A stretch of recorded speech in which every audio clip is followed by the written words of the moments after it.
مصر کے جمال عبد الناصر غالباً اس وقت بادشاہ تھے، تو روس کا جو بادشاہ تھا اس نے بلایا، جیسے بادشاہوں کو بلاتے ہیں، وہ گئے تو وہ اپنے ساتھ قاری عبد الباسط بلائے گئے۔ تو مجلس میں تو ہر بادشاہ کو اجازت ہوتی ہے کہ وہ اپنی مرضی سے جو بات کرنا چاہے، تو جمال عبد الناصر نے کہا کہ میرے بیان سے پہلے یہ میرا جو قاری ہے یہ تلاوت کرے گا۔ اب قاری عبد الباسط کو اللہ نے جیسے کسی چیز کے لیے چنا ہوتا ہے، اسے اللہ نے قرآن کے لیے چنا، آج بھی اس کی سنتے ہیں، صرف آواز تلاوت سنتے ہیں تو رقت طاری ہو جاتی ہے۔ تو وہ تلاوت کر رہے تھے، تو اب وہ جو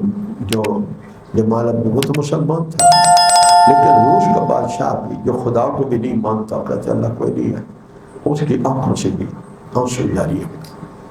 تلاوت سن کر۔ بعد میں جب فارغ ہوئے تو اس نے پوچھا کہ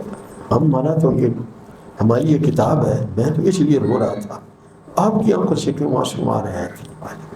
اس نے کہا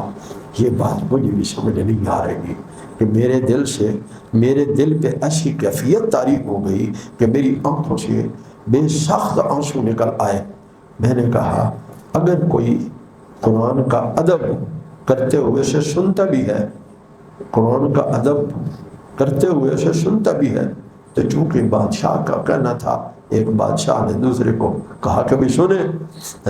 تو اس نے ادب، اس کے ادب میں، ابھی تو اس کے دل میں اللہ کا کوئی ادب نہیں تھا، اس کے دل میں کوئی رسول اللہ صلی اللہ علیہ وسلم کا ادب نہیں تھا، ابھی تو اس کے دل میں، تو جب مومن اس قرآن کو اللہ کا کلام اور رسول اللہ صلی اللہ علیہ وسلم کے قلب اطہر پر اترنے والا کلام سمجھ کر سنے گا تو اس کے دل پر کتنا اثر ہوگا، اس کے دل پر کتنا اثر ہوگا۔ تو قرآن مجید سمجھ کے پڑھیں یا بے سمجھے پڑھیں ضرور، انشاءاللہ ایک وقت ایسا آئے گا آپ عربی نہیں بھی جانتے تو قرآن مجید اپنی تاثیر دکھاتا رہتا ہے، قرآن مجید اپنی تاثیر دکھاتا رہتا ہے۔ اللہ ہمیں حضور نبی کریم صلی اللہ علیہ وسلم کی اس مبارک نصیحت اور وصیت کو پلے باندھ کر اہتمام سے